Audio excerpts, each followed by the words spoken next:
ஹல்லேலூயா. நம்முடைய பிதாவாகிய தேவன்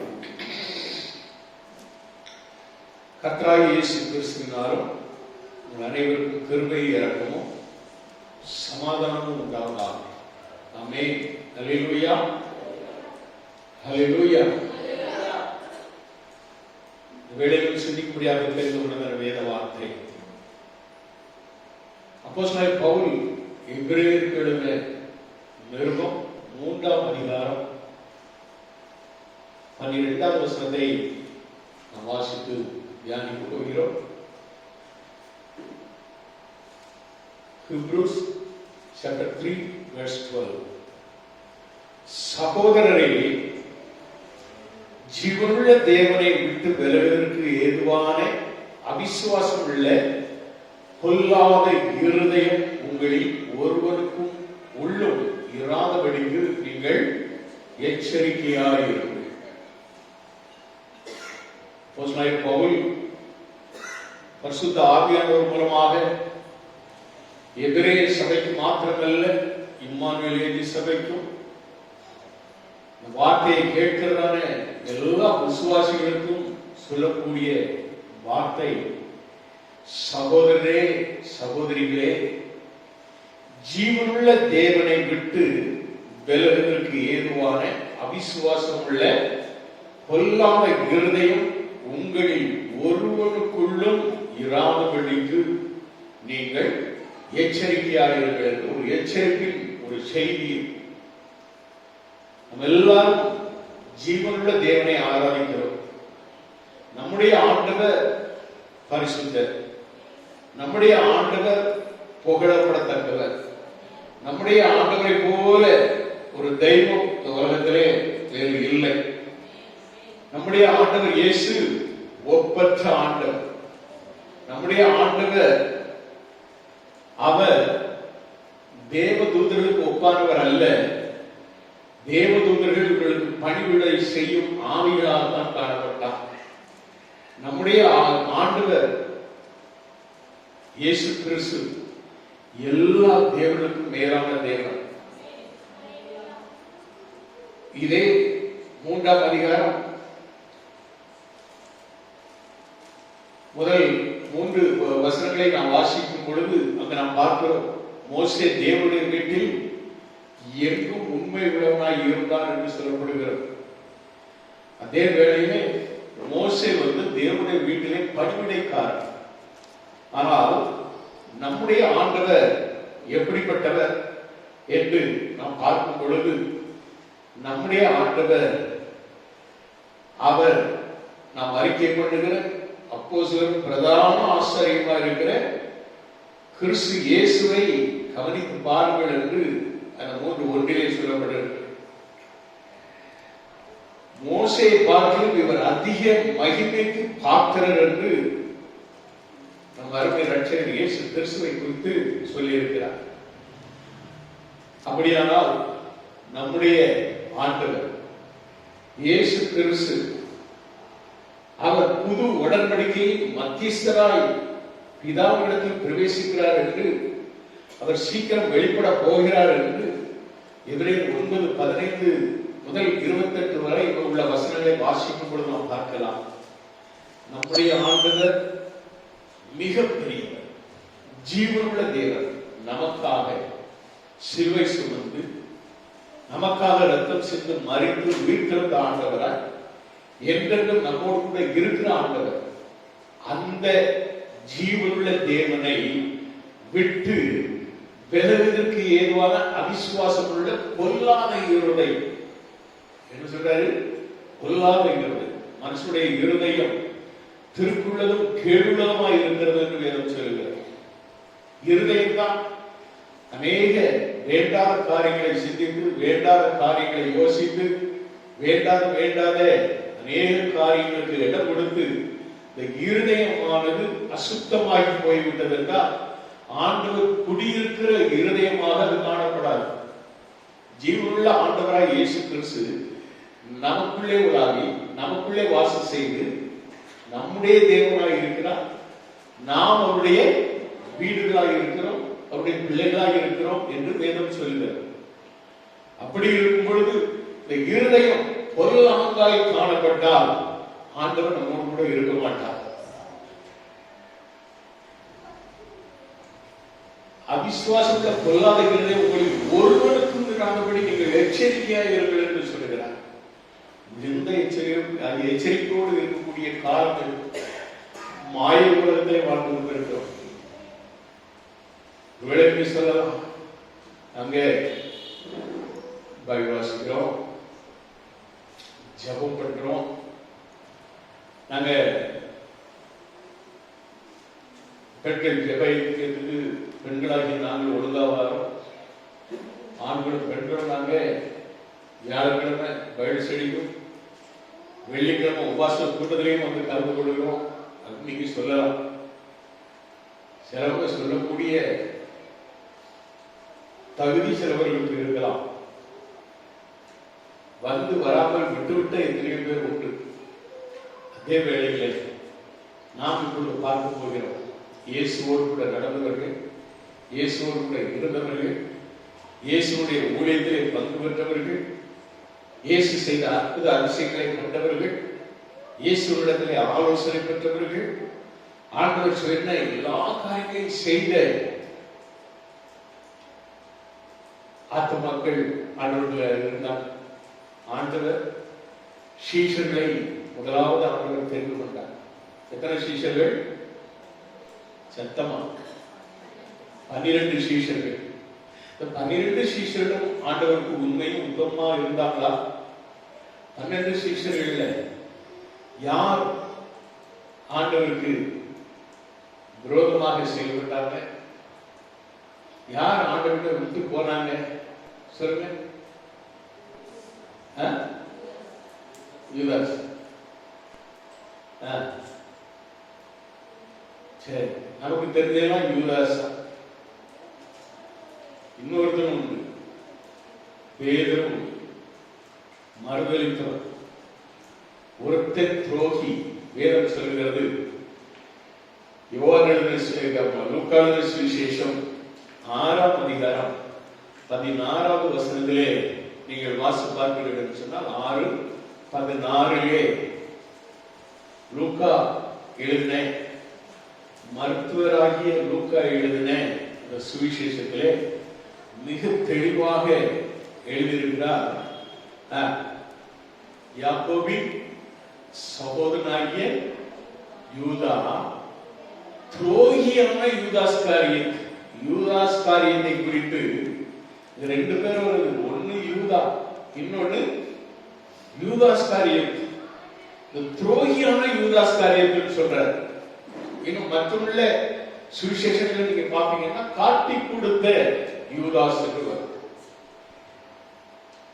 நாம 2 நபர்களை குறித்து நம்ம பார்க்க போறோம். இயேசுவோடு கூட நடந்தவர்கள், இயேசுவோடு இருந்தவர்கள், ஊழியர்களை பங்கு பெற்றவர்கள், இயேசுவாலே அழைக்கப்பட்டவர்கள். நல்ல கவனமாக நம்மளே நாம என்ன செய்கிறோம்? மெச்சி கொள்ளுகிறோம், பீட்டி கொள்ளுகிறோம். நானும் இயேசுவோடு கூட இருக்கிறோம் என்று சொல்லி தப்பட்டம் படித்துக் கொள்ளுகிறோம். நான் ஒரு விசுவாசி என்று சொல்லுகிறோம். நம்மிடத்திலே உள்ள என்ன துரோகம், என்ன காரியத்தை நாம் செய்து கொண்டிருக்கிறோம் என்பதை சிந்திக்கும்படியாக இந்த 2 நபர்களை குறித்து நான் உங்களுக்கு வெட்ட வெளிச்சமாக சொல்ல போகிறேன். நீங்களே உங்களை ஆராய்ந்து பார்த்துக் கொள்ள வேண்டும். நம்மை நாமே நிதானித்து அறிந்தால் நாம் நியாயம் தீர்க்கப்படும் என்று எபிரேயர் புத்தகத்திலே நாம் 11ஆம் அதிகாரத்திலே நாம் வாசிக்கிறோம். அருமையான தேவனுடைய பிள்ளைகளே, இந்த வசனத்திலே வார்த்தைகளிலே நாம் பார்க்கும் பொழுது யூதா, இன்னொன்று யூதாஸ்காரியத். 2க்கும் ஒரு வித்தியாசம் உண்டு. யூதாஸ் என்று அழைக்கப்படுவது துரோகியான யூதாஸ்காரியத். யூதா அப்படிங்கிற அந்த வார்த்தையோடு உள்ளதுதான் கொஞ்சம் நீட்சியாக யூதாஸ்க்கு பெயர் வந்தது. ஒரு ஊழியக்காரர், உலகத்தும் சென்று ஊழியம் செய்த ஒரு ஊழியக்காரர், அவர் சொல்கிறார், உலகமெங்கும் சுற்றி வந்தேன், எத்தனையோ சபைகளுக்கு போய் வந்தேன், ஒருத்தர் பேர் கூட யூதாஸ் என்று இல்லை. யூதாஸ்னு யாருமே ஞானஸ்தான பேர் வைக்க மாட்டாங்க. யூதாஸ்னு யாருமே தன்னுடைய பிள்ளைகளுக்கு பேர் வைக்க மாட்டாங்க.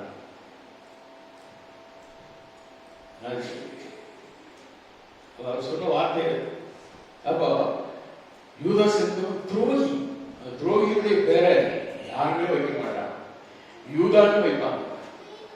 யூதான்னு வச்சிருப்பாங்க. ஜூதா அப்படின்னு. யூதாஸ் என்று வைக்க மாட்டாங்க. யூதாஸ் காரியத்தை என்று வைக்கவே மாட்டாங்க. அருமையானவருடைய பிள்ளைகள், இந்த யூதாஸ் காரியத்தை குறித்து நாம் பார்ப்போம் என்று சொல்லலாம். 12ஆம் அதிகாரம் யோவான் 12:4 6 வசனங்களை வாசிக்கும் பொழுது, அப்பொழுது அவருடைய சீஷரில் ஒருவரும் அவரை காட்டிக் கொடுக்க போகிறவனுமாகிய சீமோனுடைய குமாரனான யூதாஸ் காரியத்து என்று சொல்லப்படுகிறது. யூதாஸை குறித்து இன்னும் நீங்க வாசிக்கும் பொழுது அந்த சோதரம் மார்க்கு 3:19 அந்த வசனங்கள்லாம் வாசிக்கும் போது, அதுக்கு முந்தின வசனங்கள்லாம் வாசிங்கன்னா ஆண்டவர் சீஷரை அழைக்கப்பட்ட சீஷருடைய பேரெல்லாம் அந்த பட்டியலிடும் பொழுது யூதாஸை குறித்து என்ன சொல்லணும்? காட்டி கொடுத்த யூதாஸ் அப்படின்னு சொல்லுவாங்க. அப்படிதான் வேதத்துல ஆரம்பத்திலிருந்தே அவங்க அப்படிதான் சொல்லப்படுது. இந்த யூதாஸ் காட்டி கொடுக்க போகிறவருமாகிய சீமோனுடைய குமாரனாய் யூதாஸ். ஆண்டவர் பஸ்கா பண்டிகைக்கு 6 நாளைக்கு முன்னால திருவிருந்து வைக்கிறார். தாம் மரணத்திலிருந்து எழுப்பின லாசரு இருந்த பெத்தானியாவுக்கு வந்து அங்கு ராவிருந்து பண்ணினார்கள் என்று சொல்லப்படுகிறது. இந்த ராவிருந்து பண்ணும் பொழுது அங்கு பணிவிடை செய்ய ஒரு சகோதரி மார்த்தா பணிவிடை செய்கிறார். மரியாள் வெளியேறும் பெற்ற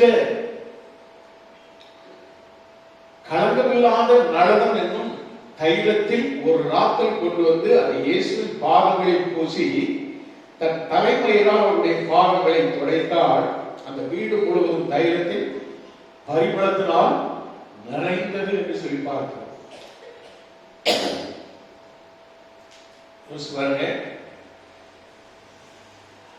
லாசரு, மரித்த லாசருவை ஆண்டவர் உயிரோடு எழுப்பினார். நாமெல்லாம் நம்ம வீட்டில் ஏதாவது ஒரு அற்புதம் நடந்தால், இல்லைன்னா ஒரு நல்ல விசேஷம் ஒன்று நடக்க போகிறது தான் வீட்டில் என்ன சொல்லுவாங்க? பிரேயர் வைப்பாங்க.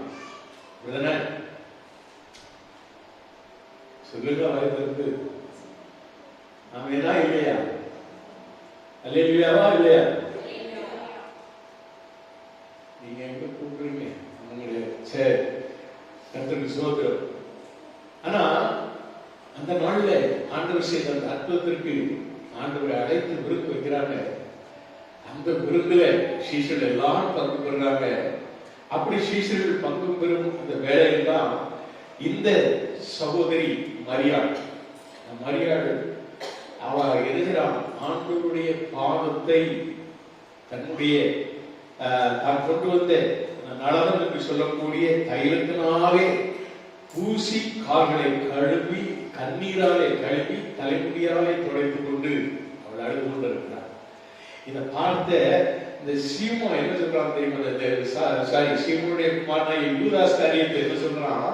இந்த தைலத்தை 300 பணத்திற்கு விற்று தரித்திரருக்கு கூடாமல் போனது என்ன? இவருடைய சிந்தையெல்லாம் அப்படிதான். இல்ல யாரு அங்கு எப்படின்னா கேஷியரா இருந்தான், ட்ரெஷரரா இருந்தான். ட்ரெஷர் சொன்னா பணம் பைய அவன் கையில இருக்கும். அப்படிப்பட்ட ஒரு எப்போதும் அவன் கையில பணம் பை. அவன் இன்னும் பூரா அந்த பணத்துல தான் காணப்பட்டான்.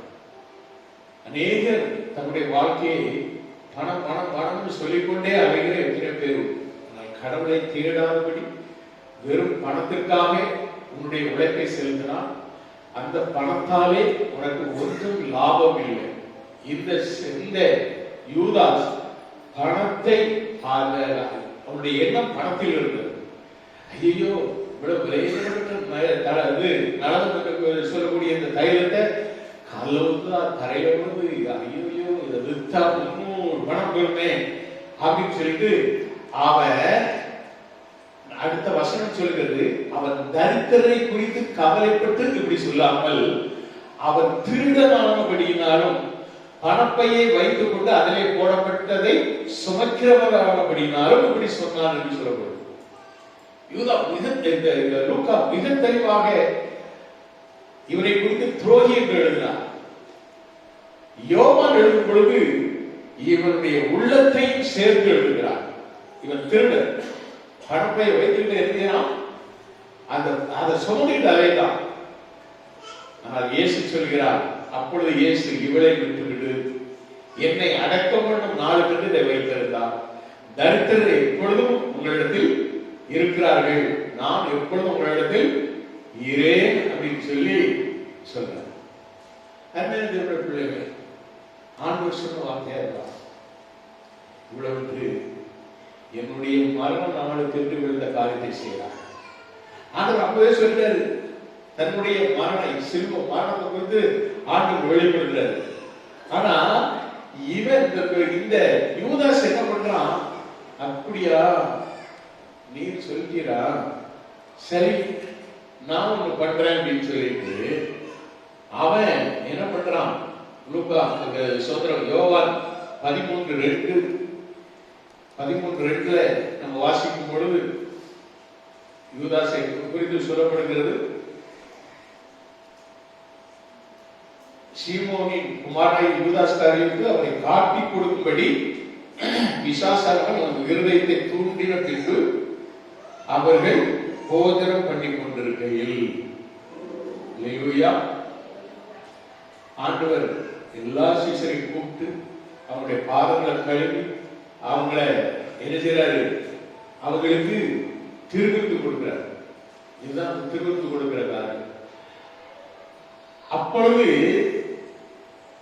நாம் பார்க்கிறோம், இந்த யூதாஸ் காரியத்துக்கு இவன் என்ன செய்யறான்? அவனுக்குள்ள இந்த உள்ளத்திலே பெரிய மாறுதல் காணப்படும். 26வது வருஷத்துல 21வது வருஷத்துல இயேசு இவைகளை சொன்ன பின்பு ஆவியை கலக்கி உங்களில் ஒருவன் என்னை காட்டிக் கொடுப்பான் என்று மெய்யாகவே மெய்யாகவே உங்களுக்கு சொல்கிறேன் என்று சாட்சியாக சொன்னார் என்று சொல்லப்படுகிறது. 26வது வசனத்துல இயேசு மிக தெளிவாக சொல்கிறார், நான் இந்த துணிக்கையை தோய்த்து எவருக்கு கொடுப்பேனோ அவன்தான் என்று சொல்லி துணிக்கையை தோய்த்து சீமோன் குமாரனாகிய யூதாஸ் காரியத்தினிடத்தில் கொடுக்கிறார் என்று சொல்லப்படுகிறது. ஆண்டவர் தெளிவாக சொல்றார், நீதான்ப்பா, நீதான் என்ன காட்டி கொடுக்க போற என்று ஆண்டவர் எழுதுகிறாரு. நான் யாருக்கு கொடுப்பேன்? 21வது வருஷத்துல சொன்னாரு, உங்களில் ஒருவன் என்னை காட்டி கொடுப்பான். 26 சொல்றாரு, இந்த துணிக்கையை நான் யாருக்கு கொடுக்கிறேனோ அவன் என்ன காட்டி கொடுப்பான். 27வது வசனம் சொல்கிறது, அந்த துணிக்கையை அவன் வாங்கின பின்பு சாத்தான் அவருக்குள் புகுந்தான். அப்பொழுது இயேசு அவரை நோக்கி, நீ செய்கிறதை சீக்கிரமாய் செய் அப்படின்னார்.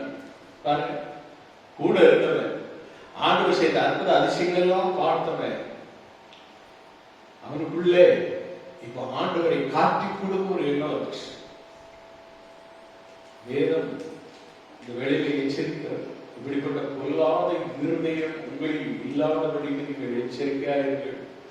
இப்படிப்பட்ட பொல்லாத இருதயம் உங்களுக்குள்ளே காணப்படாதபடிக்கு ஒருவருக்குள்ளும் இராதபடிக்கு எச்சரிக்கையாளர்கள் என்று சொல்லப்படுகிறது. யூதாசுக்குள்ள இப்போ எனது காட்டி கொடுக்கிற இந்த ஆவி கிரியை செய்ய ஆரம்பிச்சு.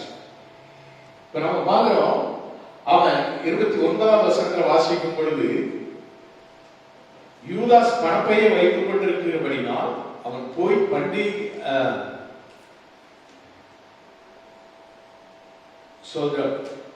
பண்டிகைக்கு தேவையானவைகளை கொள்ளும்படியாவது கர்த்தருக்கு ஏதாவது கொடுக்கும்படிக்காவது இயேசு அவருடனே சொல்லியிருப்பார் என்று சிலர் நினைத்தார்கள். இது காரணம் என்னன்னா, அந்த நீ சீக்கிரமாய் நீ செய்கிறதை சீக்கிரமாய் செய் என்று ஆண்டவர் சொன்ன உடனே வேணாம் எழுந்திரிச்சு கிளம்பி போயிட்டான். இன்னைக்கு பந்தி இந்த நாட்களில் நான் சில இடங்களை பார்த்துக்கிட்டே இருக்கேன். கடந்த காலங்களில் நான் பார்த்துருக்கேன். பந்தி ஆராதனை இருக்கும், பந்தியை வாங்கினோடனே சில பார்த்தா எங்கேயோ போயிடுவாங்க. பந்தியை வாங்கி அடுத்த நிமிஷம் அவங்களுக்கு அடுத்த பிரஷிங் எதுவுமே வேண்டாம். ஏதோ ஒன்று வந்தோம், அந்த அப்பமும் திராட்சரசமும் கொடுத்தாங்க, போயிட்டோம். அது இயேசுவின் மாம்சம், இயேசு கிறிஸ்துடைய ரத்தம், பரிசுத்த பந்தி என்று கூட நினையாதபடி ஓடுகிற எத்தனை ஆத்மாக்களை நான் பார்க்கிறேன். மிக தவறான காரியம். நீ அப்படி போறன்னா உங்களுக்குள்ள பிசாசு வந்துட்டு, நீ எப்போ ஆண்டுடைய மாம்சத்தை அந்த அப்ப துணியை நீ வாங்குறியோ அப்பவே நீ காட்டி கொடுக்கிறவனாக துரோகியாக மாறிவிட்டார். துரோகம் செய்வதற்கு தான் ஓட. அப்படின்லாம் யூதாசை குறித்து சொல்லும் பொழுது நாம பார்க்கிறோம். பண்டிகைக்கு தேவையானவைகளை கொள்ளும்படிக்காவது அவன் என்ன செய்வான், அவன் ஏதாவது கொடுக்கும்படியாவது இயேசு அவனே சொல்லியிருப்பார் என்று சிலர் நினைத்தார்கள். அவன் அந்த துணிக்கையை வாங்கின உடனே புறப்பட்டு போனான். அப்பொழுது காலமாகிறது. அடுத்த வார்த்தை தான் 30வது வசனம் தான். அருமையான தேவனுடைய பிள்ளைகளே, அவன் அந்த துணிக்கையை வாங்கின உடனே புறப்பட்டு போனான். இன்றைக்கும் பந்தியை நிர்விசாரமாக நினைத்து துணிகரமாக செய்யக்கூடிய எத்தனை பேர் இந்த யூதாசை போல காணப்படுகிறார்கள். இந்த யூதாஸ் போய் காட்டி கொடுத்தான். காட்டி கொடுக்கும் பொழுது யோவான் 18:3 நீங்கள் வாசிக்கும் பொழுது 18:3 நீங்கள் வாசிக்கும் பொழுது அவன் எப்படி வாரான்? பெரிய பட்டாளத்தோடு வருகிறான். யூதாஸ் போர்ச்சேவரின் கூட்டத்தையும் பிரதான ஆசாரியர் பரிசேயர் என்பவர்களால் அனுப்பப்பட்ட ஊழியக்காரையும் கூட்டிக் கொண்டு பந்தங்களோடும் தீவட்டிகளோடும் ஆயுதங்களோடும் அவ்விடத்திற்கு வந்தான் அப்படின்னு சொல்லப்படுகிறது. இயேசு தம்முடைய சீஷர்களுடைய அடிக்கடி அங்கே போயிருந்தபடியா அவரை காட்டிக் கொடுக்கிற யூதாசும் அந்த இடத்தை அறிந்திருந்தான் என்று 2வது வசனம் சொல்கிறது. காட்டிக் கொடுக்கிற யூதாஸ் சாதாரண காட்டிக் கொடுக்கல, 34 அவரை காட்டிக் கொடுத்தார். அவரை காட்டிக் கொடுத்த அந்த யூதாஸ் ஆப்சோத்திர எப்படி வருகிறார்? போர்ச்சேவர் கூட்டத்தை பிரதான ஆசாரியர் பரிசேயர் என்பவர்களால் அனுப்பப்பட்ட ஊழியக்காரர்களை கொண்டுகிட்டு பந்தங்களோடும் தீவட்டிகளோடும் ஆயுதங்களோடு வருகிறார். அவருடைய அன்பை அறிந்தவர், அவருடைய அற்புத அதிசயங்களை பார்த்தவர், இயேசுவை காட்டிக் கொடுப்பதற்கு எவ்வளவு மோசமான எண்ணங்களோடு வருகிறார் என்பதை இந்த யூதாசை குறித்து நினைத்துக் கொள்ளுங்கள். யூதாசனுடைய வாழ்க்கை முடிவு எப்படி இருந்தது? ஐயோ, நான் காட்டிக் கொடுத்தனே, என் இயேசுவை இவங்க சிலுவையில் அடைய போறாங்களே அப்படின்னு சொல்லிட்டு அவன் என்ன செய்யறான்? புத்துண்ட மனதுடையவனாக அவன் நான்கு கொண்டு நின்று செத்தான் என்று சொல்லப்படுகிறது. அல்லேலூயா. நான்கு செத்ததோடு மாத்திரங்கள் அவனுடைய வயிறு வெடித்து செத்தான் என்றும் வேதத்தில் சொல்லப்பட்டிருக்கிறது. மோசமான கொடூரமான மரணம். அப்படிப்பட்ட மரணத்தை அவன் அடைந்தான். இன்னொருவர் பேதுரு. யார் அந்த பேதுரு? யோவான் எழுதின சுவிசேஷம் 1ஆம் அதிகாரம் 42வது வசனத்திலே வாசிக்கும் பொழுது ஆண்டவராகிய இயேசு கிறிஸ்து இந்த பேதுருவை ஆண்டவர் அழைத்தார். நாம் சுதந்திரம் அழைத்தது மாத்திரமல்ல, அவனை glorified.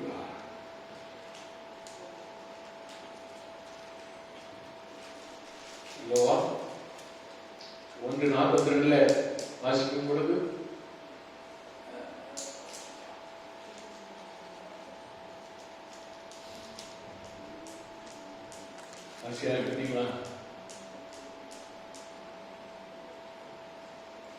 மறுநாளிலே இயேசு கல்விக்கு போக மனதாக பின்பு அவனை 41 அவன் முதலாவது தன் சகோதரனாகிய சீமோனை கண்டு மேசியாவை கண்டோம் என்று சொன்னான்.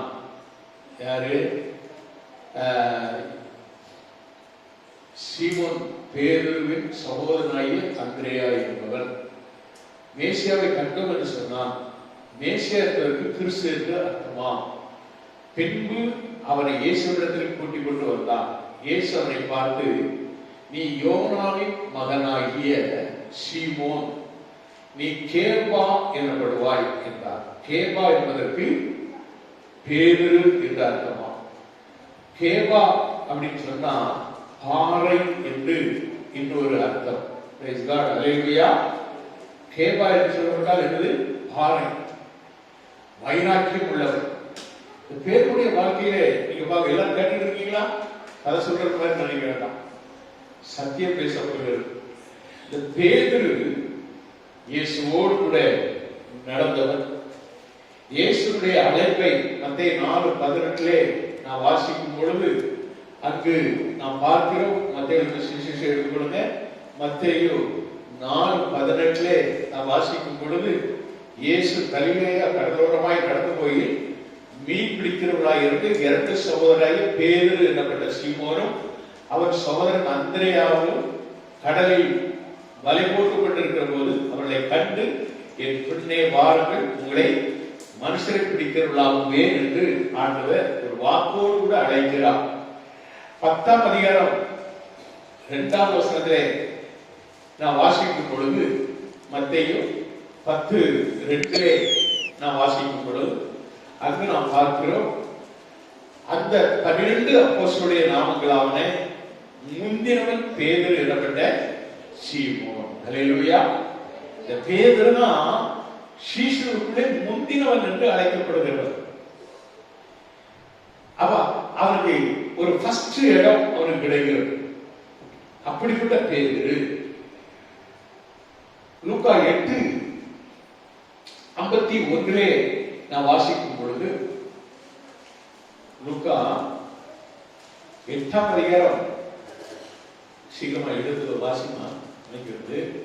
வீட்டில் வந்தபோது பேதுருவையும் யாக்கோபையும் யோவானையும் பெண்ணின் தகப்பனையும் தாயையும் தவிர வேறொருவரையும் உள்ளே வரவிடாமல் எல்லாரும் அழுது அவர்களை குறித்து துக்க கொண்டாடுகிறதை கண்டு, அழாதையுங்கள், அவர் மரித்து போகவில்லை, நித்திரையாய் இருக்கிறார் என்றார். Glory to God. Hallelujah. பாருங்க, இயேசு அவர் அற்புதம் செய்த பொழுது யாரெல்லாம் கூட்டு போனார்? பேதுருவையும் யாக்கோபையும் யோவானையும் பெண்ணின் தாயையும் தகப்பனையும் தவிர வேற யாரையும் உள்ள கூப்பிடல. இவங்களை கூட்டு போய் ஆண்டவர் அற்புதம் செய்கிறார். Praise God. Hallelujah. அங்கு நான் பார்க்கிறோம், மரித்து போன அந்த பிள்ளையை ஆண்டவர் என்ன செய்கிறார்? உயிரோடு எழுப்புகிறார். ஒரு உயிர்த்தெழுந்த அதிசயத்தை ஆண்டவர் நடப்பித்த பொழுது பார்த்த பேதுரு. அதாவது விசுவாச வாழ்க்கையில என்னெல்லாம் கண்டாங்க, என்னெல்லாம் ஆண்டவரோடு கூட இருந்து இவர்கள் நடப்பித்தார்கள், இவர்களோடு கூட இருந்த ஆண்டவர் செய்த அனைத்து காரியங்களையும் நாம் பார்க்கிறோம். இந்த காரியத்தெல்லாம் பேதுரு கண்ணாக கண்டது. லூக்கா 9:28 நம்ம வாசிக்கும் பொழுது அங்கு நாம பார்க்கிறோம். 9:28 இந்த வார்த்தைகளை அவர் சொல்லி ஏறக்குறைய 8 நாளாக அவர் பேதுருவையும் யோவானையும் யாக்கோபையும் கூட்டிக் கொண்டு ஜெபம் பண்ணுகிறதற்கு ஒரு மலையின் மேல் ஏறினார்.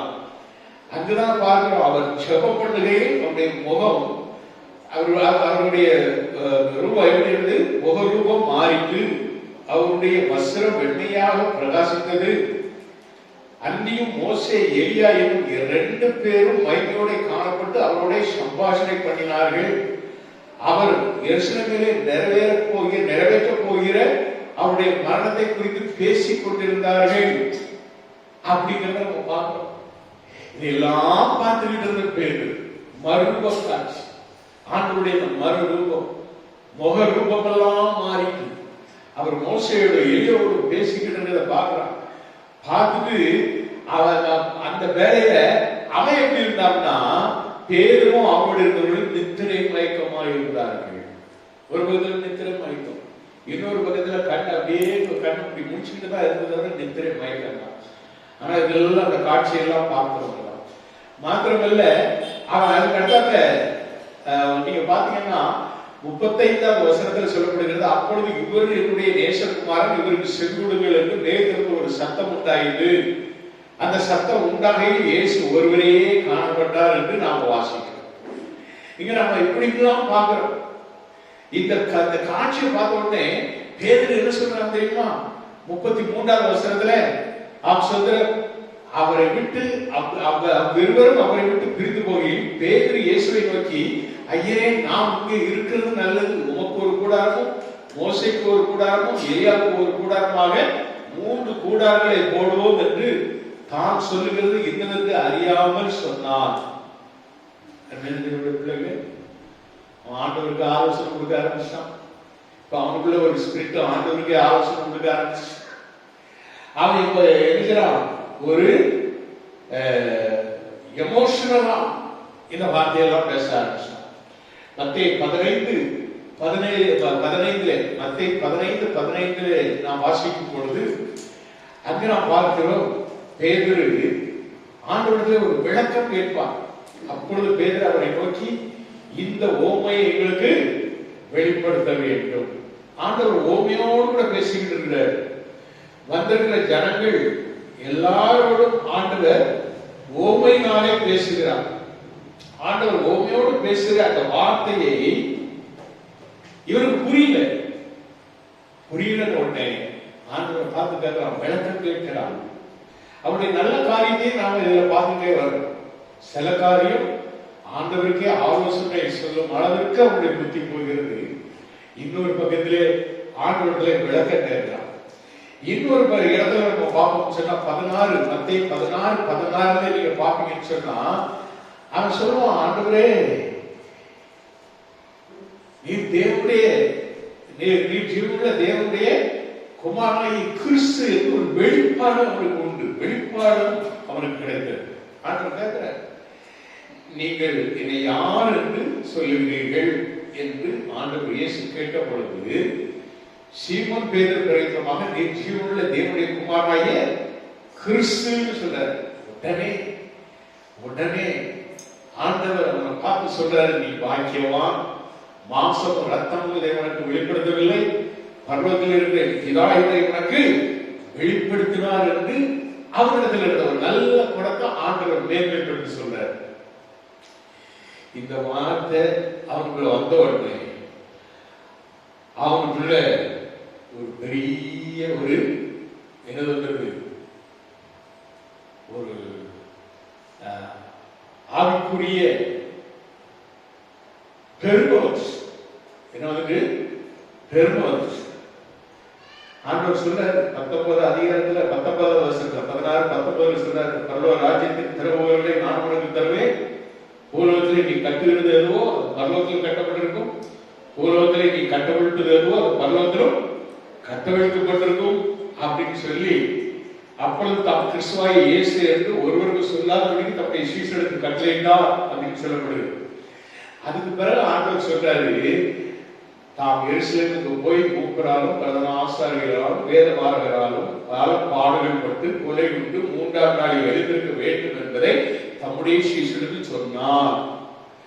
தாம் கொலை உண்டு சிலுவையில் அடிக்கப்பட்டு மரணம் அடைய போகிறேன் என்பதை சீஷர்களுக்கு சொன்ன உடனே அவன் எழுதினான், பேதுருவை கூட்டு போய் பேதுரு ஆண்டவர் இயேசுவை கூட்டு போய் 22வது வருஷம் சொல்கிறது, அப்பொழுது பேதுரு அவரை தனியே அழைத்து கொண்டு போய், ஆண்டவரே, இது உமக்கு நேரிட கூடாது, இது உமக்கு சம்பவிப்பதில்லை என்று அவரை கடித்து கொள்ள தொடங்கினான். யாருக்கு? இயேசுக்கே புத்தி சொல்ல கடிந்து கொள்ள தொடங்கினான் என்று சொல்லப்படுது. இதெல்லாம் நமக்கு வரக்கூடாது, இதெல்லாம் நேரிடக்கூடாது. ஆண்டவர் அடுத்த வசனத்துல ஆண்டவர் தெரியுமா? அப்பொழுது இயேசு அவரோ திரும்பி பேதுருவை பார்த்து, எனக்கு பின்னாக போய் சாத்தானே, நீ எனக்கு இடரலா இருக்கிறாய், தேவனுக்கு ஏற்றவர்களை சிந்தியாமல் மனுஷனுக்கு ஏற்றவர்களை சிந்திக்கிறாய் அப்படின்னு சொன்னார். அல்லேலூயா. இதுதான் நம்முடைய ஆண்டவர் பாராட்டி புகழும் பொழுது பெருமை, மேட்டிமை, ஆவிக்குரிமை, பெருமை வந்துவிட்டால் நாம் யாரிடத்திலே என்ன பேசுகிறோம் என்பது கூட அறியாதபடி சிலவங்க பேசுகிறார். இப்படி இந்த பேதுரு ஆண்டவரை நல்ல வெளிப்பாடோடு நீர் ஜீவனுள்ள தேவனுடைய குமாரனை கிறிஸ்து அப்படின்னு சொன்னவன் இப்ப பயங்கரமா ஒரு கடிந்து கொள்ளப்படுகிறார். ஆண்டவர் நம்ம பார்த்து சொல்லிட்டார், திட்டார், அப்பாலே ஒரு சாத்தானே அப்படின்னு சொல்லிட்டார். அந்த அளவுக்கு கடிந்து கொள்ளப்படுகிறார். இப்படிப்பட்ட பேதுரு தான் என்ன பழைய நாம் பார்க்கும் பொழுது மத்தேயு 19:27 நாம் பார்க்கும் பொழுது ஆண்டவரை பார்த்து எங்களுக்கு நீர் என்ன தருவீர் அப்படின்னு ஆண்டவரை கேட்கிறோம். ஆண்டவரே, உமக்காக நாங்க எல்லாத்தையும் விட்டுட்டு வந்தோமே, என் பின்னே வார்கள் என்று சொல்ல பொழுது நாங்க உமக்கு முன்னாலே நாங்க எழுதிட்டோம் வந்துட்டோமே. 19:27 வாசிக்கும் போது அப்பொழுது பேதுரு அவரை நோக்கி, இதோ நாங்கள் எல்லாவற்றையும் விட்டு உம்மை பின்பற்றினோமே, எங்களுக்கு என்ன கிடைக்கும்? இன்றைக்கும் அநேக ஜனங்கள் நாங்க எல்லாத்தையும் விட்டுட்டு எங்க சொந்தங்கள், பந்தங்கள், எங்க ஜாதி சனம் எல்லாத்தையும் விட்டுட்டு நாங்க கிறிஸ்தவ கூட்டத்தில் வந்து சேர்ந்துட்டோமே, எங்களுக்கு என்ன கிடைக்கும்? எங்களுக்கு ஆண்டவர் நிறைய தாராரு, அதெல்லாம் உங்களுக்கு திருப்தியாவது இல்லை. மீண்டும் மீண்டும் என்ன கிடைக்கும்? ஆண்டவர் சொல்றாரு. அதற்கு இயேசு மறுஜன்ம காலத்திலே மனுஷகுமாரன் தம்முடைய மகிமையுள்ள சிங்காசனத்தின் மேல் வீட்டிற்கும் போது என்னை பின்பற்றின நீங்களும் இஸ்ரவேலின் 12 கோத்திரங்களையும் நியாயத்தீர்ப்புகளாக 12 சிங்காசனங்களின் மேல் வீட்டிருப்பீர்கள் என்று மெய்யாகவே உங்களுக்கு சொல்கிறேன். என் நாமத்தின் மொத்தம் வீட்டையாவது, சகோதரனையாவது, சகோதரிகளையாவது, தகப்பனையாவது, தாவையாவது, மனைவியாவது, பிள்ளைகளையாவது, நிலங்களையாவது விட்டவன் எவனோ அவன் 100 அடைந்த நித்திய ஜீவனையும் சுதந்திரித்துக் கொள்வார் அப்படின்னு சொல்லிட்டு, ஆகிலும் முந்தினோர் அநேகர் பிந்தினோராயும், பிந்தினோர் அநேகர் முந்தினோராயும் இருப்பார்கள் என்று ஆண்டவர் ஒரு எச்சரிக்கையும் சொல்லிட்டார். அல்லேலூயா. அருமையான தேவனுடைய பிள்ளைகளே, இங்க நாம் பார்க்கிறோம், பேதுருக்கு ஆண்டவர் வாக்கு கொடுக்கிறார். எல்லாத்தையும் விட்டதியா, ஒன்ன நான் சும்மா விட மாட்டேன், ஒரு ராஜ்யத்தில் உனக்கு மேன்மையான ஒரு இடம் உண்டு, 100 ஆசீர்வாதத்தை நீ அடைந்து நித்திய ஜீவனையும் சுதந்திரத்துக் கொள்வாய் என்று நித்திய ஜீவனின் வாக்குத்தத்தத்தை ஆண்டவர் கொடுக்கிறார். அருமையான தேவனுடைய பிள்ளைகளே, அப்படியாக சுதந்திரம் ஆண்டவரிடத்திலே ஆசீர்வாதத்தை பெறுகிறார். என்ன கிடைக்கும் என்ற கேள்வி. அதே பேதுரு ஆண்டவர் இயேசு நான் மரிக்கப் போகிறேன் என்று சொன்ன பொழுது அவன் சொல்கிறான், உம்மோடு கூட நான் மரிக்க வேண்டியதா இருந்தால் நான் அவர்கள் சொன்னாரு, நீங்க எல்லாரும் சிதறப்படுவீர்கள், விட்டு ஓடிப்பீங்க அப்படின்னு சொன்னப்போ, நான் மரிக்க வேண்டியதா இருந்தால் உம்மோடு கூட நான் மரிப்பேன். நீங்க அதே மத்தேயு சுவிசேஷம் 26:35 நீங்க வாசிக்கும் பொழுது 26:35 வாசிக்கும் போது அந்த வார்த்தை நீங்க பார்க்கலாம். நான் சொல்றேன், ஆண்டவரே நான் மரிக்க வேண்டியதா இருந்தாலும் இயேசு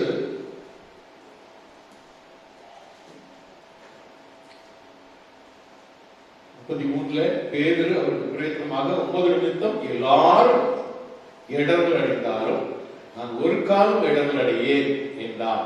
இயேசு அவனை நோக்கி, இந்த ராத்திரியிலே சேவை போகுவதற்கு முன்னே நீ என்னை 3 தரம் மறுதலிப்பாய் என்று மெய்யாகவே உனக்கு சொல்கிறேன் என்றார். அதற்கு பேதுரு, நான் உம்மோட மரிக்க வேண்டியதா இருந்தாலும் உம்மை மறுதலிக்க மாட்டேன் என்றார்.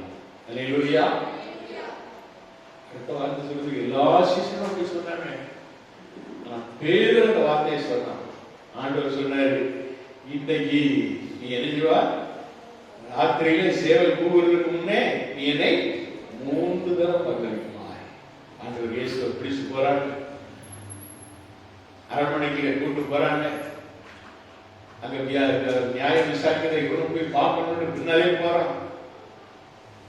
பார்த்த காவல்காரர்கள் சொல்றாங்க, நீ உன் பேச்சு எல்லாமே எப்படி இருக்கு, அவரோடு கூட இருந்தவர்களை போல தாழ்ப்படுது. வேலைக்காரி சொல்றான், மீண்டும் நீ அவரோடு உள்ளவர் என்று 3 இரண்டாம் தரம் சொன்ன பொழுது சேவை போயிட்டு பிரைஸ் காட் அல்லேலூயா.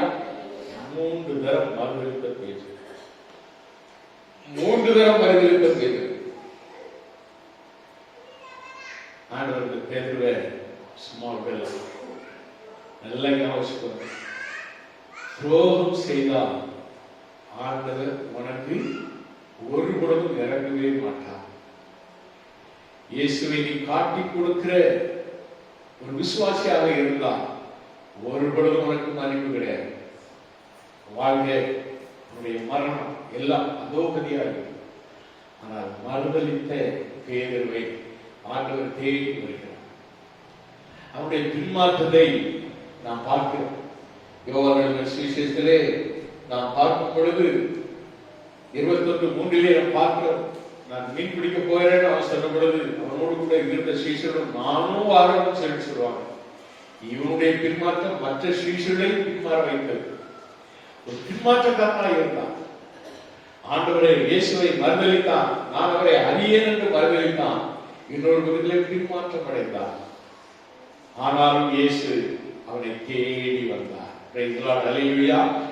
நீங்க அந்த சோதரம் யோவான் சுவிசேஷம் அந்த கடைசி 21ஆம் அதிகாரத்திலே நாம் வாசிக்கும் பொழுது இயேசு தேடி வந்தது மாத்திரமல்ல, சோதரம் ஒவ்வொரு 3 முறை அவனை பார்த்து கேட்கிறார். இயேசு சீமோன் பேதுருவை நோக்கி 15ஆம் வசனத்துல 21:15 சோதரம் சீமோனே, இவர்களிலும் அதிகமாய் நீ என்னிடத்தில் அன்பாய் இருக்கிறாயா என்றார். அதற்கு ஆம் ஆண்டவரே, உம்மை நேசிக்கிறேன் என்று நீர் அறிவீர் அப்படின்னு சொன்ன உடனே அவரின் நாட்டு குட்டிகளை மேய்ப்பாயாக.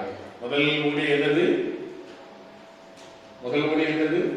சண்டே கிளாஸ் தான், சிறுவர் ஊழியம் தான். நாட்டு குட்டிகளை மேய்ப்பாயாக. நெக்ஸ்ட் 2ஆம் தரம் அவரை பார்த்து கேட்கிறாரு, நீ இடத்தில் அன்பாய் இருக்கிறாயா என்றார். அதற்கு அவன் ஆம் ஆண்டவரே என்றார். உம்மை நேசிக்கிறேன் என்பதை நீர் அறிவீர் என்றார். அதற்கு அவர் நாடுகளே மேய்ப்பாய். அதுக்கு அடுத்ததான் என்னது? சபை ஊழியம். அல்லேலூயா. நாடுகளை மேய்ப்பாயாக.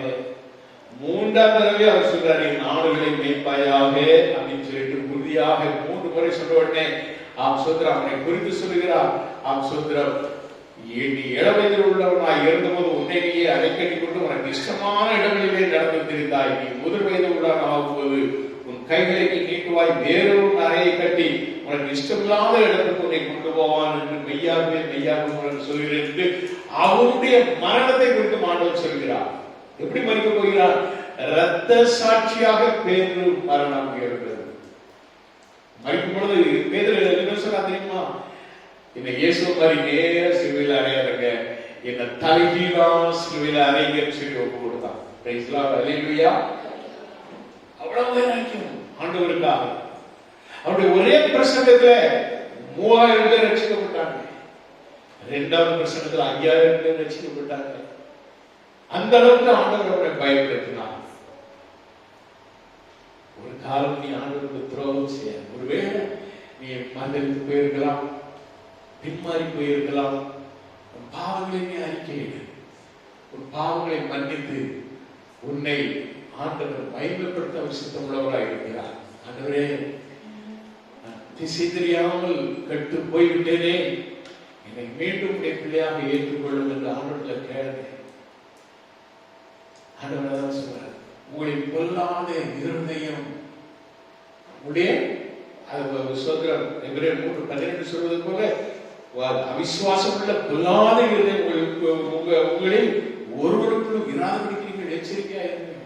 சொல்லுங்க ஆண்டவரே, என்னிடத்திலிருந்து அவிசுவாசத்தை நீக்கி போட மாட்டேங்கிறே, என்னை விசுவாசியாக மாற்ற, என்னை சத்தியத்தை அறிகிற விசுவாசம், உடைய அன்பை அறிகிற விசுவாசம், உடைய ஏகத்தை பெற்றுக் கொள்கிற விசுவாசம், உனக்கு நான் எதை கேட்டாலும் அதை செய்வேன் என்று சொன்னீரேன், நான் கேட்கும் பொழுது அதை பெற்றுக் கொள்வேன் என்கிற விசுவாசம் என்னிலே மாறும்.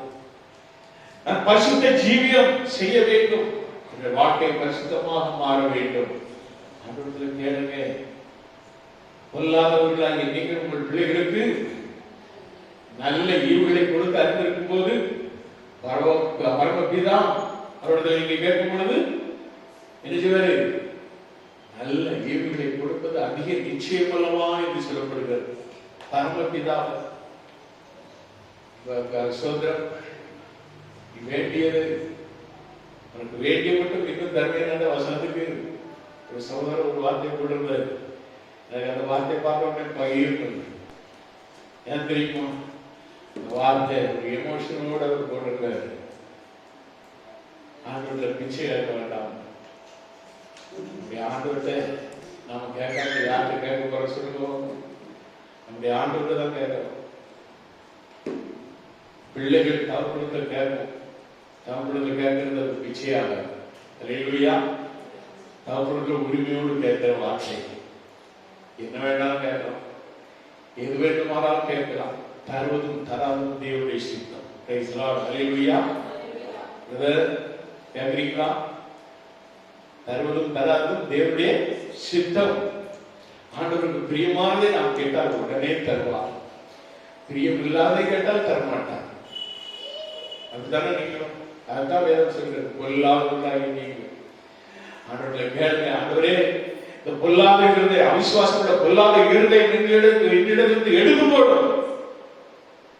இதை கேளுங்க. வாழ்க்கையில ஒரு வளர்ச்சி வேண்டும். கேளுங்க, ஜெபிங்க. அந்த நிச்சயமாக உங்களுக்கு தருவார். இதுவரையிலும் நான் ஆண்டவருடைய சமூகத்தை தேடாமல், ஆண்டவருடைய வார்த்தையை கேடாமல் என் செவியை விளக்கினேனே. என்னுடைய ஜெபம் ஆண்டவருக்கு அருவருப்பாய் போயிட்டு. இப்ப கேளுங்க ஆண்டவர்கிட்ட, உங்களுடைய தவறுகளை ஆண்டவர்களை சொல்லி கேளுங்க. பாவத்தை மறைக்கிறவன் வாழ முடிய மாட்டான். அவளை அறிக்கை செய்து விட்டு விடுகிறவனோ கர்த்தரிடமிருந்து இரக்கம் பெறுவார் என்று வேதம் சொல்லுகிறது. முதல்ல ஆண்டவருடைய இரக்கத்தை பெறுங்க. நீங்கள் வேண்டிக் கொள்வதற்கும் நினைப்பதற்கும் அதிகமாய் ஆண்டவர் செய்வார். எத்தனை முறை நாம் ஆண்டவரை குறை சொல்லி இருக்கிறோம், எத்தனை முறை ஆண்டவரை நாம் திட்டி இருக்கிறோம், எத்தனை முறை ஆண்டவருக்கு விரோதமாக நாம் பேசி இருக்கிறோம். மறுதளித்த வாழ்வு, சபைக்கு வராதபடி ஆக்ஷத்திரம் முறுமுறுத்துக் கொண்ட வாழ்க்கை, நம்மை கண்டித்துக் கொள்ளும் பொழுது நாம் என்ன செய்கிறோம்? சர்ச்சைக்கு போக வேண்டாம், சர்ச்சைக்கு போக வேண்டாம். ஊழியர்களுக்கு விரோதமாக, ஊழியத்துக்கு விரோதமாக எத்தனையோ முறை நாம் பேசி இருக்கிறோம். எல்லாத்தையும் அறிக்கை செய்யும். ஆண்டவர்களுக்கு இறக்கத்தை மன்னிப்பு பெற்றுக்கொள். உடைய அந்த அவிசுவாசம் உள்ள பொல்லாத விருதையும் விட்டு நீங்கள் ஆண்டவர்களுக்கு செவியுங்க. கர்த்தர் உங்களுடைய வாழ்வை மேன்மைப்படுத்துவார். உங்களோடு கூட இருந்தவங்களை ஆசீர்வதிப்பார். சுதந்திரம் எச்சரிக்கை வார்த்தையை மீண்டும் ஒருமுறை வாசிக்க முடியுமோ? சகோதரே, சகோதரியே, ஜீவனுள்ள தேவனை விட்டு விலகிற்கு ஏதுவான அவிசுவாசம் உள்ள பொல்லாத உங்களை ஒருவருக்குள்ளும் இராதபடிக்கு நீங்கள் எச்சரிக்கையாக இருக்கு. 14வது வசனம் சொல்லுகிறது, சுதந்திரம் நாம் ஆரம்பத்திலே கொண்ட நம்பிக்கையை முடிவடைந்த உறுதியாய் கற்றுக் கொண்டிருப்போமாகில் கிறிஸ்துவிடத்தில் பங்குள்ளவர்களாய் இருப்போம். Praise Lord. அல்லேலூயா. பிரியமானவர்களே, சுதந்திரம் யாரும் நம்மை வஞ்சிக்காதபடி, சாத்தானவனை வஞ்சிக்காதபடி சுதந்திரம் நாம் எச்சரிக்கையாக இருந்து நம்முடைய வாழ்வை கிறிஸ்துவுக்குள்ளாக கட்டுவோம். அந்த ஆரம்பத்திலே கொண்ட அந்த நம்பிக்கையை விசுவாசத்தோடு உறுதியாக கட்டிக் கொண்டிருப்போம். கர்த்தர் நம்மை நம்முடைய குடும்பத்தையும் ஆசீர்வதிப்பார். அல்லேலூயா. சுதந்திரம் சுதந்திரம் யூதாசை போல துரோகம் உள்ள ஒரு வாழ்க்கை, காட்டி கொடுத்த வாழ்க்கை நம்மளே காணப்படக்கூடாது. சுதந்திரம் ஒருவேளை நாம் ஆண்டவரிடத்திலே தவறு செய்திருந்தால் தவறுக்கு மன்னிப்பு கேட்டு, என்னை நீ நேசிக்கிறாயா என்று ஆண்டவர் உன் இருதய கதவை தட்டும் பொழுது அவருக்கு திறந்து கொடுத்தார். உன் இருதயத்திற்குள்ளே வாசம் செய்கிறார் மாத்திரமல்ல, உன்னை பரலோக தேவனுடைய மகிமையோடு உன்னை ஆசீர்வதித்து காத்துக் கொள்வார். பேதுருவை போல ஆண்டவருக்கு ஊழியக்காரனாக உன்னை நிச்சயவார், பயன்படுத்துவார். அவருக்கே மகிமை உண்டாகட்டும். ஆமென். அல்லேலூயா.